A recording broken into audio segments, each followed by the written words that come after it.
কোরআনুল কারীমের মধ্যে আছে, আল্লাহ তাআলা বলেন, নারীর সাথে অবৈধ সম্পর্ক স্থাপনকারী ব্যভিচারী, এই জিনাখোর, আল্লাহর কসম আল্লাহ বলছে, ইউদাআফ লাহুল আযাবু ইয়াউমাল কিয়ামা। ব্যভিচারী, জেনাকারী ব্যভিচারী। মনে রাখবা ছেলেরা, নারীর সাথে কেউ যদি কথা বলে সেও চোখের জেনা করে। নারীকে যদি কেউ হাত দিয়ে ধরে স্পর্শ করে সে হাতের জেনা, কথা বললে জবানের জেনা, কানে শুনলে তার কথা ভিন নারীর আওয়াজ অথবা তার ভালোবাসার বিশ্রী কথাবার্তা, অবৈধ কথা, তো এটা কানের জেনা। তার সাথে পায়ে হেঁটে এগিয়ে গেলে পায়ের জেনা। অন্তর দিয়ে কল্পনা করলে নারীকে নিয়ে, অন্তরের জেনা। আর লজ্জাস্থান দিয়ে জেনা করলে সেটাও জেনা। আল্লাহর কসম নবী বলছে সবটাই জেনা। চোখেরটাও জেনা, হাতেরটাও জেনা, পায়েরটাও জেনা, দিলেরটাও জিনা, মুখেরটাও জিনা, শব্দটাও, আবার লজ্জাস্থানেরটাও জিনা। অতএব যে কোনো স্বামী স্ত্রীর সম্পর্ক ব্যতীত ভিন নারী, ছবি হোক বাস্তবে হোক, নারীর সাথে যার সম্পর্ক, আল্লাহর কসম, রব্বে কাবার কসম, সে ব্যভিচারী, লম্পট, দুশ্চরিত্র, জেনাকার। আর আল্লাহ বলছে আমি তোরে ডবল ইউদাআফ অর্থ ডবল রিডবল শাস্তি দেব কিয়ামতের দিন। ওয়া ইয়াখলুদ ফীহি মুহানা, এবং আল্লাহ বলে তারে বেইজ্জতি কইরা, লাঞ্ছিত কইরা চিরস্থায়ী জাহান্নামে ফেলে দেব। দোস্ত আমার, মনে রাখো বাপ, আমি খোলামেলা বললাম, আমি পরিষ্কার বললাম। হাজারো ছেলে তোমাদের চেহারা দেখে বোঝা যায় ভাইয়া, এখানেও তোমরা অনেক ছেলে চেহারা দেখলে বোঝা যায় আজকের সারা দিনে এক ওয়াক্ত নামাজ পড়ো নাই। কেমনে এত বড় পাষাণ হইলা? আল্লাহকে এইভাবে কেমনে ভুলে গেলা? কেমনে ভুলে গেলা? কোরআন শরীফের আমি দুইটা কথা বলি। একটা কোরআন শরীফের আয়াত আছে, আমার বাপ আপনাদেরকেও শুনাই, আপনারা আপনাদের ছেলেদেরকে বইলেন। প্রয়োজনে ছেলেটাকে হাতে ধরে একটাবার চোখের পানি ফেলেন, মেয়েটারে হাতে ধরে চোখের পানি ফেলেন। আল্লাহ কোরআনে বলছে ফাবি আইয়ি হাদিসিম বাদাহু ইউমিনুন, 29 নম্বর পারায় সূরা মুরসালাতের মধ্যে এই আয়াতটা আছে। আল্লাহ বলে, বান্দা, এই 30 পারা কোরআন আমি নাজিল করেছি, আমার সর্বশ্রেষ্ঠ কথা এগুলো। 23 বছরে আমি আমার রাসূলের কাছে এগুলো নাজিল করেছি তোমাদের জন্য। এক একটা কথা বান্দা কোরআনুল কারীমের মধ্যে আমি বারবার বলছি, আকিমুস-সালাহ, আকিমুস-সালাহ, আকিমুস-সালাহ, 80 বারের চাইতে বেশি বলছি। ইয়া আইয়ুহাল্লাযীনা আমানু, হে ঈমানদারগণ, হে ঈমানদারগণ, 89 বার, 8, 9, 89 বার আল্লাহ এই শব্দ দিয়ে আমাদেরকে ডেকেছেন, হে ঈমানদারগণ, হে ঈমানদারগণ, হে ঈমানদারগণ। 89 বার ডাকছে। 80 বারের চাইতে বেশি নামাজের কথা আল্লাহ বলছে, ইত্তাকুল্লাহ, ইত্তাকুল্লাহ, ইত্তাকুল্লাহ, ইত্তাকুল্লাহ, আল্লাহকে ভয় করো, আল্লাহকে ভয় করো, আল্লাহকে ভয় করো। ওয়াইলুন ইয়াউমাইদিল লিল মুকাদ্দিবিন, সূরা মুরসালাতের একটা সূরাতে 10 বার, এক সূরার 50টা আয়াতের মধ্যে 10 আয়াতে এক কথা আল্লাহ 10 বার বলছে যে বান্দা, তোমরা যারা নাফরমান, মিথ্যাবাদী, সেদিন আখিরাতে তোমাদের জন্য জাহান্নাম, জাহান্নাম, জাহান্নাম, জাহান্নাম, জাহান্নাম 10 বার বলছে।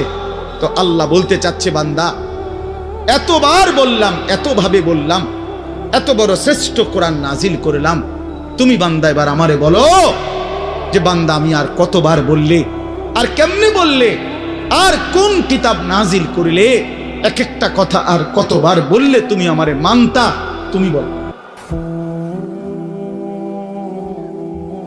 বলো মুসলমানের সন্তান, আর কতবার বললে তুমি নামাজ পড়তা? এই কথা যখন তোমার সামনে হাসরের ময়দানে ভাবে আল্লাহ জিজ্ঞেস করবে যে আর কতবার বললে বান্দা তুমি আমারে সেজদা করতা, কি জবাব দিবা বাপ? আর কতবার বললে তুমি সুদ ছাড়তা? 30 বছর মুসলমান সুদ খায়, 30 বছর টানা মুসলমান মিথ্যা বলে, 30 বছর মুসলমান প্রতিদিন ওজনে কম দেয়, এটা মুসলমান? 30 বছর ধরে মুসলমানের ঘরে প্রতিদিন রঙিন টেলিভিশনে নাচ গান নর্তকীর ছবি চলে, প্রতিদিন টেলিভিশন চলবে, এটা জিন্দেগি? এটাই জীবন? 60 বছর বয়স আপনি এখনো বিড়ি সিগারেট খাবেন? এটাই কথা ছিল? 60 বছর বয়স, এখনো আপনি চা দোকানে টেলিভিশন দেখবেন, এই কি কথা ছিল চাচা? হাহা, কবরে যাবেন কোন দিন? তাইলে মরণের কথা মনে পড়বে কোন দিন? যুবক ভাই বলো, 365 দিনে একটা বছর কোনোদিন ফজরের নামাজ পড়লা না, এ কেমন জিন্দিগি তোমার? তুমি আল্লাহরে এতটা ভোলা কেন ভুলে গেলা? এভাবে ছেড়ে দিলা কেন ভাই আমার? এই হলো একটা প্রশ্ন। আরেকটা প্রশ্ন হলো, লাকাদ মান্নাল্লাহু আলাল মুমিনিনা ইজ বাআসা ফীহিম রাসূলাম মিন আনফুসিহিম। আমার এটুকু কথা মনোযোগ দিয়ে শুনেন সবাই। নবী সাল্লাল্লাহু আলাইহি সাল্লামের ব্যাপারে আল্লাহ বলছে, বান্দা, হে আমার ইমানদার বান্দা, এই পৃথিবীর সমস্ত নিয়ামত আমি দিয়েছি সবার জন্য। আসমান, জমিন, চন্দ্র, সূর্য, আলো, বাতাস, রোদ, বৃষ্টি, হাসি, কান্না, আনন্দ, বেদনা, স্ত্রী, সন্তান, গাছ, ফল, ফুল, ক্ষেত, ফসল, টাকা পয়সা, জায়গা, জমি, এগুলো তো আমি সবাইকে দিছি। কিন্তু তোমরা ইমানদারগণ শুনো, আমি মহান আল্লাহ রাব্বুল আলামিন তোমাদের জন্য একজন আলাদা আমার সর্বশ্রেষ্ঠ রাসূল, কলিজার টুকরা, আমার সবচেয়ে প্রিয় মাহবুব, আমার বন্ধু, আমার আখিরি রাসূল নবী মুহাম্মদুর রাসূলুল্লাহ সাল্লাল্লাহু আলাইহি সাল্লাম, তাকে আমি তোমাদের জন্য দিয়েছি। এটা আমার সর্বশ্রেষ্ঠ নিয়ামত। বলেন আলহামদুলিল্লাহ, বলেন আলহামদুলিল্লাহ। তো আল্লাহর নবী সাল্লাল্লাহু আলাইহি সাল্লাম, আপনাদের কাছে এই কথাটা বলি, যুবক ভাই তোমাদের কাছেও বলি, হাসরের ময়দানে মনে রাখো ভাইয়া, নবী সাল্লাল্লাহু আলাইহি সাল্লাম উম্মতের আমলনামা দেখবে, উম্মতের আমলনামা দেখবে নবী। আর দেখা নবী সাল্লাল্লাহু আলাইহি ওয়াসাল্লাম উম্মতের এই আমলনামা হাতে নিয়ে যখন দেখবে, পৃষ্ঠার পর পৃষ্ঠা, ফজরের নামাজ নাই, 30 বছর মিথ্যা বলে, 30 বছর সুদের লেনদেন, 40 বছর হারামের ব্যবসা করছে, কোনোদিন 5 ওয়াক্ত নামাজ পড়ে নাই, স্ত্রী পর্দা করে নাই, ছেলেটা নামাজ পড়ে নাই, ঘরের মধ্যে অনবরত টেলিভিশন চলছে। প্রিয় ভাই আমার, বাপ আমার, আল্লাহর নবী সাল্লাল্লাহু আলাইহি সাল্লাম সেদিন চোখের পানি ফেলবে আর বলবে, উম্মত, এটা কি আমলনামা নিয়ে আসছো? উম্মত, তুমি আমার এত বড় বেইজ্জতি কেমনে করলা? আমি 23টা বছর তোমাদের জন্য কেঁদেছিলাম।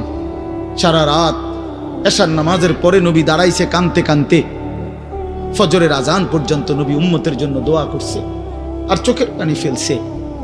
তায়েফের পাথরের আঘাতে পিঠটা ছিদ্র করে ফেলছি, ক্ষুধার কষ্টে পেটে পাথর বেঁধেছিলাম।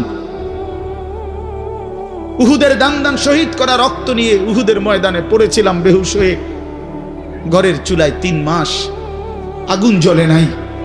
এত কষ্ট, এত চোখের পানি, এত ক্ষুধার কষ্ট, এত রক্ত, বিনিময়ে উম্মত এটা কি নিয়ে আসলা?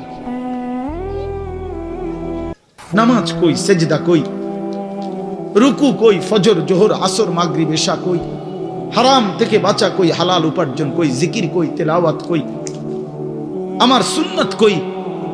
কেমনে এমনে ভুলে গেলা উম্মত? আমার এত বড় বেইজ্জতি কেমনে করলা? আমার এত বড় অপমান কেমনে করলা? কি জবাব দিবেন বলো ভাই? আমার কথা শেষ ভাই। কি জবাব হইতে পারে তখন? আল্লাহ তাআলা বলবেন, আল্লাহ তাআলা বলবেন, বান্দা, আমি আর কেমনে বললে তুমি মানতা? নবী বলবেন, উম্মত, আমি আর কত চোখের পানি ফেললে তুমি আমার কথা মনে করতে? আর কত রক্ত ঝরাইতাম আমি? 23টা বছর আমি শুধুই কাঁদছি, শুধুই কাঁদছি, সারা রাত কেঁদেছি। ভাই আমার, দোস্ত আমার, বন্ধু আমার, নওজোয়ান ছেলেরা আমার, নষ্ট হইও না, নষ্ট হইও না। প্রিয় বন্ধু, আজীবন ফিলিস্তিনে রক্ত ঝরবে আর আরাকানে রক্ত ঝরবে, আর তুমি আর আমি নিরাপদ থাকবো, এটা ছিল, এটা যারা ভাবছিলা, আজ ইসকনের গুন্ডারা, ইসকনের সন্ত্রাসীরা এটা প্রমাণ করে দেখাইছে। ইসকনের গুন্ডারা, ওই হিন্দু সন্ত্রাসীরা, এরা প্রমাণ করে দিছে তোমাদের আমাদের সবাইকে যে মুসলমানের বাচ্চা, সুযোগ পাইলে তোদের কাউকে ছাড়বো না। এই জন্য আমার মুসলমান ভাইয়ের শহীদ সাইফুল ইসলাম আলিফ, অ্যাডভোকেট সাইফুল ইসলাম আলিফের তাজা রক্তে চট্টগ্রামের জমিনে এই ইসকনের গুন্ডারা সন্ত্রাসীরা দিনে দুপুরে প্রকাশ্য দিবালোকে এই 92% মুসলমানের বাংলাদেশে, যে দেশে কালেমার উচ্চে ফজরের আজানে যে দেশে ভোর হয়, যে দেশের কোটি কোটি জনগণ মুসলমান, সে দেশে প্রকাশ্যে দিবালোকে ইসকনের গুন্ডারা সন্ত্রাসীরা এরা আমাদের মুসলমান একজন অ্যাডভোকেটকে জবাই করে ফেলছে। শুনেছো বন্ধু? এটা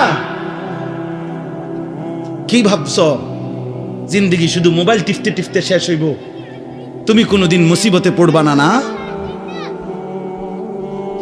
হ্যাঁ, এইভাবেই মনে করছো জিন্দেগি, এই রং তামাশার জীবনটাই শেষ। বাপ কিছু বলে না, মা কিছু বলে না, স্ত্রী কি, স্বামী, সন্তান সব আলাদা আলাদা, সবাই সবার মন মতো চলতেছো। ভাইয়া, এরই নাম জীবন? বেঈমান বুঝাইয়া দিছে, এই জমিনে রক্ত ঝরাইয়া বুঝাইছে। অনেক মানুষ তো বলে সবসময়, আমরা হুজুররা কেন চিল্লাই, আমরা কে এত কিছু চিল্লাই? আরে বন্ধু, আমরা তো এই কথাই বুঝাইতে চাই যে কাফের বেঈমান সুযোগ পাইলে হুজুর, পাবলিক, জনগণ কাউরে ছাড়বে না। নাই তো অ্যাডভোকেট সাইফুল ইসলাম তো হুজুর না, কথা বলেন না কেন? তো ওরে জবাই করলো কেন? ওরে জবাই করলো কেন? এই বাংলাদেশে কত মুসলিম নেতা আমাদের জাতির কত বড় বড় রাহবারদেরকে, ওলামায়ে কেরামকে আপনার জেলখানায় পুরাইছে, বছরের পর বছর করে ফেলে রাখছে। কই বাংলাদেশের মুসলমান তো কোনোদিনের বিনিময়ে কারো রক্ত ঝরায় নাই।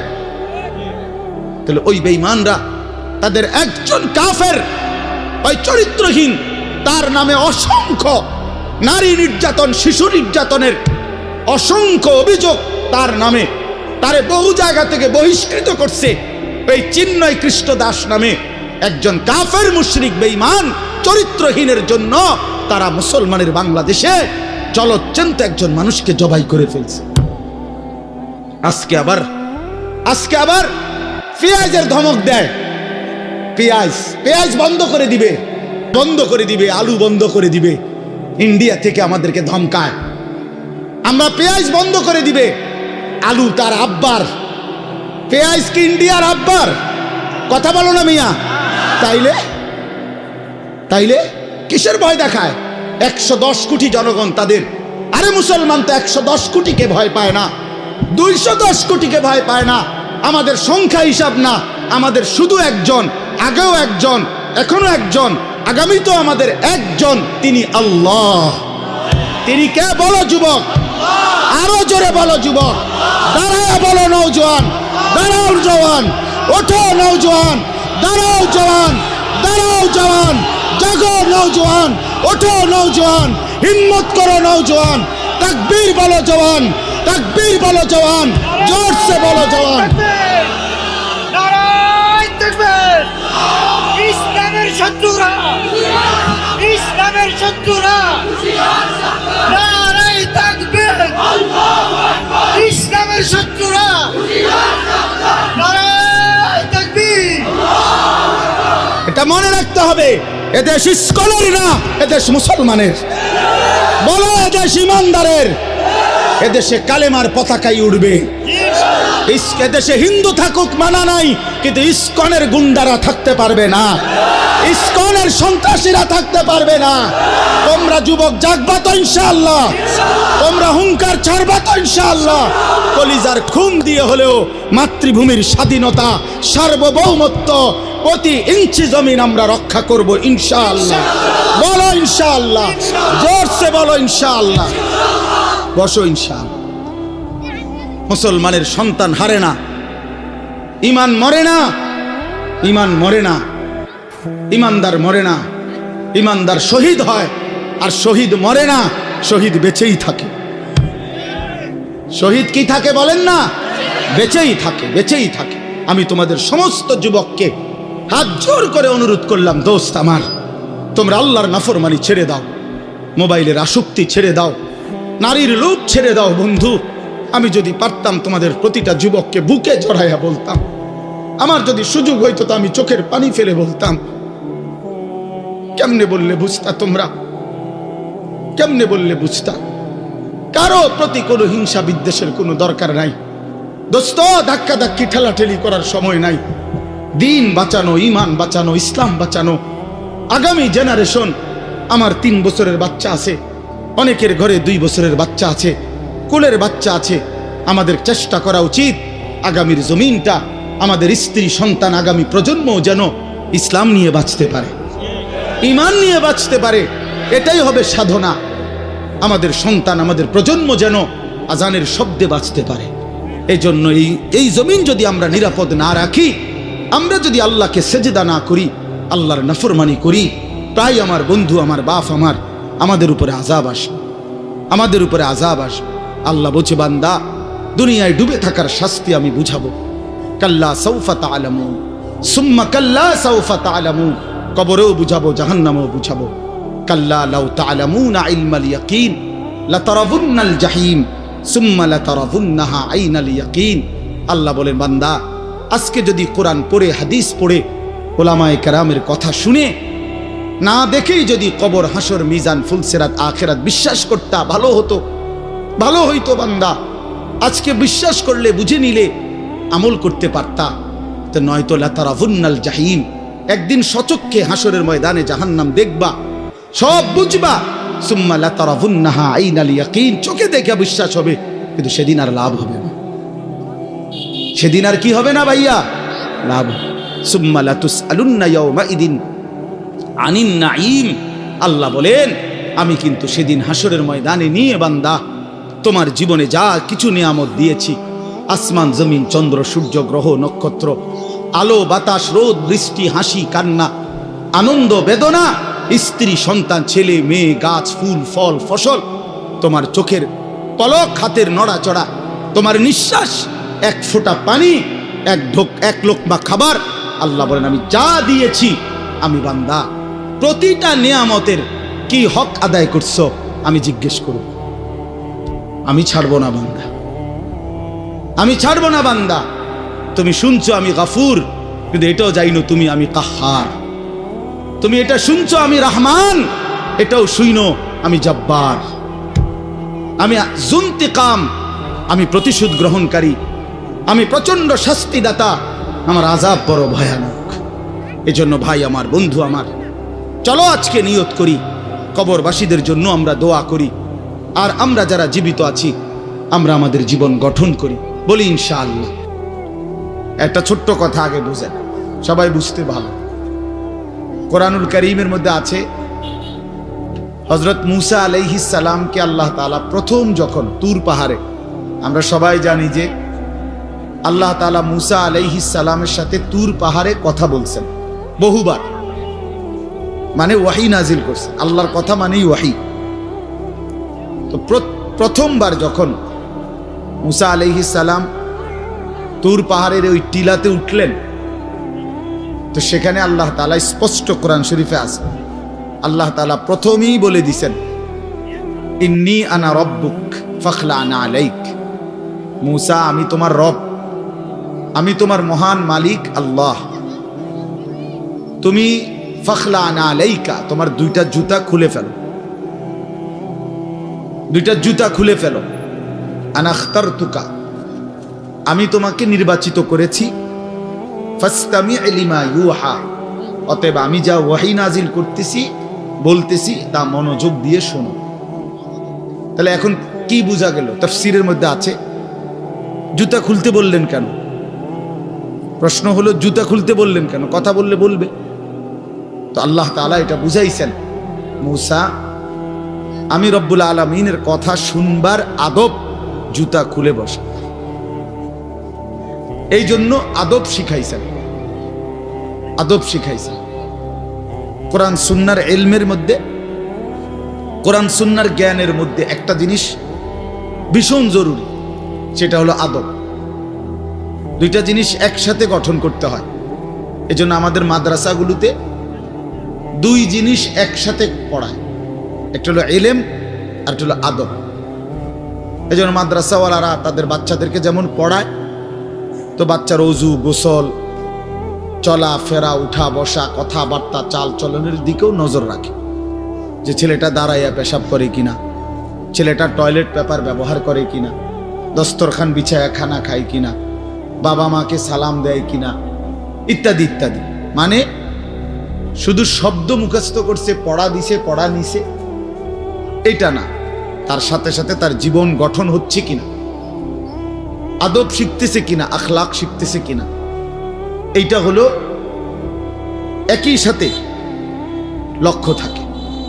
এই জন্য হাদিসের মধ্যে আছে, আমাদের প্রিয় নবী সাল্লাল্লাহু আলাইহি ওয়াসাল্লাম বলছেন, আল্লামানি রব্বি ফাআহসানা তা'লিমি ওয়া আদ্দাবানি রব্বি ফাআহসানা তা'দীবি। এই একটি হাদিসে নবীজি দুইটা কথা বলছে, যে আমার আল্লাহ আমাকে সর্বোত্তম ইলম জ্ঞান শিখিয়েছেন এবং আমার আল্লাহই আমাকে সর্বোত্তম আদব শিখিয়েছেন। তাহলে একই সাথে বলছে নবীজি, আল্লামানি রব্বি আদ্দাবানি রব্বি, আল্লাহই আমাকে ইলম শিখিয়েছেন, আল্লাহই আমাকে আদব শিখিয়েছেন। কেন নবীজি বাম পাও দিয়া টয়লেটে ঢুকছেন? কেন ডান পাও দিয়া মসজিদে ঢুকছেন? মনে করেন এই যে প্রতিটা নড়াচড়া, হাত্তাল হারাকাত ওয়াস সাকানাত, নবীজির প্রতিটি স্থিরতা, প্রতিটা নড়াচড়া সবটাই আল্লাহ তাআলার ফয়সালা, আল্লাহ তাআলার পক্ষ থেকে নির্ধারণ করে। তিনি সাহাবীদের সাথে পরামর্শ করছে অথবা নিজে নিজে ভাবছে যে কেমনে শুইলে ভালো হয়, কেমনে হাঁটলে ভালো হয়, না না, আল্লাহ তাআলার পক্ষ থেকে নির্ধারণ করে দেওয়া। এই জন্য বাপ, এটা জরুরি বিষয়। এটা আল্লাহর কোরআনের মজলিস, বরকতময় মজলিস। এখানে জুতা খুলে আল্লাহর কথা শুনলে বরকত হবে, এটা আদব। সবাই যারা মুসা আলাইহিস সালামের ওই ঘটনাটা জানে, কোরআন শরীফে স্পষ্ট আছে যে তখন প্রচন্ড ঠান্ডা ছিল, ভীষণ ঠান্ডা, কুয়াশা, নিচে বরফ। মুসা আলাইহিস সালামের স্ত্রী, ওই যে শোয়াইব আলাইহিস সালামের মেয়ে, যাকে তিনি 10 বছর পরে বিয়ে করে আনতেছিলেন, উনি প্রচন্ড শীতে কাঁপতেছিল। এই সময় মুসা আলাইহিস সালাম একটু আগুনের তালাশে তুর পাহাড়ের ওই টিলার মধ্যে উঠছিলেন। স্ত্রীকে বলছে, ইন্নী আনাস্তু নারা, আমি একটু আগুন তালাশ করে আনি, যদি আগুনটা আনতে পারি তাহলে আগুনের মধ্যে যদি তোমার শরীরে একটু সেঁক দাও তাহলে গরমটা আর শীতটা একটু কম লাগে। মানে সে শীতকালে আগুন দিয়ে আগের দিনে খুব ছিল, তাহলে বোঝা গেল এত ঠান্ডা, এত প্রচন্ড শীতে যে কাঁপতেছে। কিন্তু এরপরেও আল্লাহ তাআলা বললেন আগে জুতা খোলো। অথচ এই ঠান্ডার মধ্যে জুতা না খুললে ভালো ছিল, কিন্তু এরপরও আল্লাহর কথা শুনবার আদব, জুতা খুলে শুন। হাদিসের মধ্যে কথা স্পষ্ট আছে, আল্লাহর নবী সাল্লাল্লাহু আলাইহি ওয়াসাল্লাম কখনোই খাবার জুতা পরিহিত অবস্থায় খাইতেন না। জুতা পায়ে কখনোই তিনি খাবার খাইতেন না, বরং জুতা খুলে পিঠ সোজা রাইখা, মাথা নিচের দিকে নোয়াইয়া, 2 হাঁটু উপরের দিকে তুলে বিনয়ের সাথে আল্লাহর নবী সাল্লাল্লাহু আলাইহি ওয়াসাল্লাম খাবার গ্রহণ করতেন। নবীজি নিজে বলতেন, আকুলু কামা ইয়াকুলুল আবদ, একজন গোলাম তার মনিবের সামনে যেরকম বিনয়ের সাথে খানা খায়, আমি আমার মহান আল্লাহ পাকের সামনে এভাবে খানা খাই। ভাইয়া, আদব, আদব অনেক বড় জিনিস। আল আদাবু খাইরুন কুল্লু, আদব পুরাটাই কল্যাণ। রাসূলুল্লাহ সাল্লাল্লাহু আলাইহি ওয়াসাল্লাম বলছেন, মা নাহালা ওয়ালিদুন ওয়ালাদাহু মিন নুহলিন মিন আদাবিন হাসান। তোমরা তো বাংলাটা বুঝলা না, জুতা যেহেতু খুলবা না ভাই, তো বাইরে চলে যাও।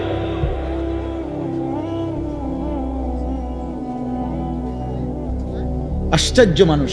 না না, অনেকের আছে গাদ্দারি স্বভাব, যে আমি যেমনি আছি এমনি শুন।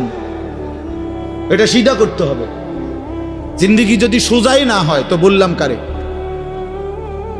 বললাম কাকে? শুধুই কেবল ভাইয়া শুনলাম, একজনের পরিচিতি আছে, একজনের জনপ্রিয়তা আছে, একজনের সুর আছে, একজনের টান আছে, একজনের জোরে গলার আওয়াজ আছে, তো এই কারণে জড়লাম। কি ফায়দা এতে ভাই? কথা বোঝেন নাই? আমারে মনে করেন 1 কোটি মানুষ চিনে, তো আপনার লাভ কি? আমারে 10 কোটি মানুষ চিনে, সারা পৃথিবী চিনে, তো আমারে চিনলে তোমার লাভ কি? তুমি কি বদলাইলা? এটা না দেখার বিষয়। আমি আমার জন্য কি গ্রহণ করলাম, এখানে কার জনপ্রিয়তা আছে না নাই, এটা দিয়ে কে ঘাস কাটে? জনপ্রিয়তা দিয়া হয় কি? কিচ্ছু না, কিছুই না। পৃথিবীর জনপ্রিয় অজনপ্রিয় সব মানুষই ভাত খায়, তো আর জনপ্রিয়তার আলাদা ভ্যালু কি? ঘুম যায়, পেশাব পায়খানা করে, তো আর এনে কি আহামরি কি? এটা কিচ্ছু না, এটা ধোঁকা ছাড়া আর কিচ্ছু ধোঁকা। এই জন্য ভাই আমি আবারও অনুরোধ করছি, তোমরা কষ্ট পাইও না, প্যান্ডেলের ভিতরে দাঁড়াইও না। আমি অনুরোধ করলাম কমপক্ষে প্যান্ডেলের ভিতরে ভাই মাহফিলের যেই যুব সমাজরা আয়োজন করছো ভাই, তোমাদের কাছে অনুরোধ আমার, তোমরা কয়েকজন কমপক্ষে স্বেচ্ছাসেবকের দায়িত্ব পালন করো। যারাই দাঁড়িয়ে আছে তাদেরকে বসতে বলো। এটা ভালো, আজকের জন্য না, সব সময়ের জন্য।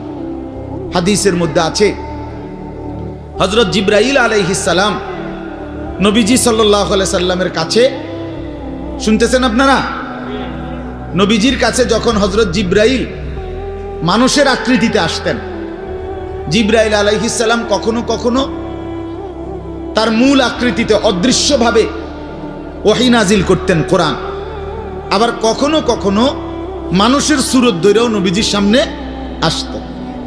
হাদিসে কথা স্পষ্ট আছে যে যখনই জিবরাইল মানুষের আকৃতিতে নবীজির কাছে আসতেন, তো নবীজির সামনে এসে আদবের সাথে বসতেন। কিভাবে বসতেন? হাদিসের এই শব্দটা পর্যন্ত আছে, ফাসনাদা রুকবাতাইহি ইলা রুকবাতাইহি। মানে করেন নবীজি এদিকে ফিরা, তো জিবরাইল ওইদিকে মুখোমুখি মুখোমুখি বসতেন, এভাবে যে উভয়ের হাঁটু বরাবর, বুক বরাবর, চোখ বরাবর, এইভাবে মনোযোগ দিয়ে জিবরাইল আলাইহিস সালাম নবী সাল্লাল্লাহু আলাইহি সাল্লামের সামনে বসতেন। এরপরে তিনি বিভিন্ন বিষয় বলতেন, শুনতেন, নবীজির সাথে কথা বলতেন। তাইলে আদব এটা। আল্লাহর কোরআনের সামনে, রাসূলুল্লাহ সাল্লাল্লাহু আলাইহি সাল্লামের হাদিসের সামনে সর্বোচ্চ আদবের সাথে বসতে হয়, সর্বোচ্চ। এটা বসা, এটাই নিয়ম। হাদিসের মধ্যে আছে, আরো শুনাই আমি, হাদিসের মধ্যে আছে, হাদিসে কুদসি, কোন নেককার বান্দারা যখন আল্লাহর জিকির, আল্লাহর তেলাওয়াত, আল্লাহর কথা শুনবার জন্য, বসবার জন্য, বলার জন্য বসে, তো এই পুরা মজমা যখন শেষ হয়, তো আল্লাহ ফেরেশতাদেরকে জিজ্ঞেস করে যে আমার এই বান্দাদেরকে কি পুরস্কার দেওয়া যায়? তো তারা বলে, মহান আল্লাহ, আপনার ইচ্ছা। তো আল্লাহ তাআলা বলেন, শুনো, আমার এই প্রিয় বান্দাদের মজলিস যারা বসলো, আমি তাদের সকলকে মাফ করে দিলাম। তো ফেরেশতারা বলে, আল্লাহ, এখানে এমন লোকও আছে যে এমনি আসছিল, দ্বীনি উদ্দেশ্যে আসে নাই, আপনার কথা শুনতে আসে নাই, এমনি বইছিল আর কি, ইন্নামা জা আলি হাজাতিন, ব্যক্তিগত কোনো উদ্দেশ্যে আসছে, তাকেও মাফ করে দিবেন। তখন আল্লাহ তাআলা বলেন হাদিসে কুদসি, হুমুল কওমু লা ইয়াশকা বিহিম জালিসুহুম, এই শব্দটা বুঝাইতে চাই। আল্লাহ তাআলা তখন বলেন, আমার প্রিয় বান্দাদের মজলিস, হুমুল কওমু লা ইয়াশকা বিহিম জালিসুহুম, এমন কওম, যে কওম, আল্লাহ বলে আমার নেক বান্দাদের মজলিস এমন মজলিস যেখানে যেই বসছে আমি আল্লাহ কাউকে বঞ্চিত করি, কাউকেই বঞ্চিত করব না, বরং ফেরেশতারা শোনো, আমি সকলকেই মাফ করে দিলাম। তাহলে এইখানে কথাটা কি? যে জালিসুহুম, আমার নেক বান্দাদের সাথে যারা বসছে আমি সকলকে মাফ করে দিলাম। তাহলে বোঝা গেল বসার গুরুত্বটা আলাদা। এই এতগুলো কথা বলার পরে আর আমার পক্ষে আর কিছু বলার নাই এই বিষয়ে। কোরআন সুন্নাহর আলোকে বললাম। এরপরে কোনো বদনসিব যদি নাই বসে, তার কি করার আছে? তার কি মাথার বাড়ি দেওয়া যাবে? কথা বুঝছেন না? কাজেই এরপরে কোনো দুর্ভাগা না বসলে ঠিক আছে। ইসরাফিলের ফু যেদিন দিবে সেদিনও বহু মানুষ গাফেল থাকে, হাদিস আছে। ইসরাফিলের ফু হবে, পৃথিবীতে ভূমিকম্প শুরু হবে, জমিন কাঁপতে শুরু করবে, আসমান ভাঙতে শুরু করবে, তখনও গাফলতের মধ্যে বহু মানুষ থাকে। এই অবস্থাতেই মৃত্যু হবে, এই অবস্থাতেই হাসর হবে। কাজেই গাফেল থাকবেই, গাফেল থাকবেই। এই জন্য আল্লাহ তাআলা আমাদের প্রত্যেককে আল্লাহর কথা, কোরআন সুন্নাহর কথা মনোযোগ দিয়ে আন্তরিকতা নিয়ে শুনবার তৌফিক দান করেন। এবার আর একটা কথা, ছোট্ট কথা, সেটা হলো ভাই, মেহেরবানি করে প্রত্যেকে এই যাদের হাতে মোবাইল, এই হাতে ধরা এই মোবাইলগুলো নামায় ফেলো। আল্লাহর ওয়াস্তে আমার এই কথাটা রাখো, ভালো হবে। আমি তোমাদের কল্যাণের জন্য বললাম। আল্লাহর ওয়াস্তে এই হাতের মোবাইলটা অল্প একটু সময়ের জন্য আমি অনুরোধ করলাম, এটা নামাইয়া এটা বন্ধ করে দাও। এমনি শুনো, চেহারার দিকে তাকাইয়া শুনলে দোস্ত ভালো হবে, মনোযোগ বাড়বে, দিলে কথা জমে। শুধু মোবাইলটা ধরে রাখলে একটা বড় সমস্যা হলো নিজের অন্তরের মধ্যে যেখানে থাকে এটা যে আমার মোবাইলে উঠতেছে কিনা, সেই জন্য সারাক্ষণ নজর এটার দিকে থাকে। আর একটা মনোবিজ্ঞানীদের একটা কথা হলো, মানুষের অন্তর একসাথে দুই জিনিস ভাবতে পারে না। এটা একটা কি পরীক্ষিত কথা। দিলে একই মুহূর্তে দুই জিনিস ভাবে না, এটা রাইখে তোমার আরেকটা ভাবতে হবে। তাহলে এখন যেহেতু তোমার ফিকিরে মনোযোগ মোবাইলটাতে উঠতেছে কিনা ঠিক মতো, তাহলে আর নিজের জন্য কিছু গ্রহণ হবে না। মোবাইলে উঠছে ঠিক আছে, সুন্দর, আওয়াজও ক্লিয়ার হয়েছে, পুরা বয়ানটাও উঠছে, তো এরুন তো ওয়াজ লাখ লাখ আছে মোবাইল। তো নিজের জন্য কি হলো? আমার দিলের জন্য আমি কি নিলাম? আমার নিজের জন্য আমি কি নিলাম? এই জন্য দোস্ত, এটা জরুরি বিষয়, এটা গুরুত্বপূর্ণ বিষয় যে নিজের জন্য গ্রহণ করা। তু আগার মেরা নিহি বানতা না বান, আপনা তো বান। ভারতীয় উপমহাদেশের একজন বিখ্যাত বুজুর্গ বলছেন, সৈয়দ আবুল হাসান আলী নদভী রহমতুল্লাহ আলাই, হে যুবক, যদি তুমি মানুষের কল্যাণ, সমাজের কল্যাণ, কারো কোনো উপকার যদি করতে নাও পারো, আপনা তো বান, নিজের ভালোটুকু তো করো।